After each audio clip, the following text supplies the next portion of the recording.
A beautiful morning po sa inyong lahat.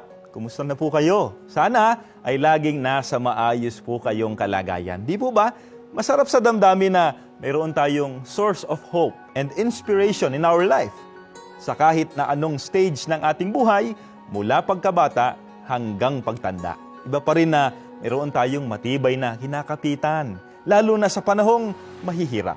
Nariyan ang ating parents, loved ones, friends, and colleagues. Pero kung sino ang higit na dapat kapitan at pagtiwalaan natin at pagmulan ng pag-asa ay ang ating Panginoon Diyos, tulad po ng sinasabi dito po sa awit 71:9, pakinggan po ninyo.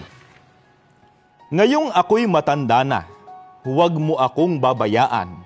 Katawan ko'y mahina na, kaya ako'y huwag iiwan.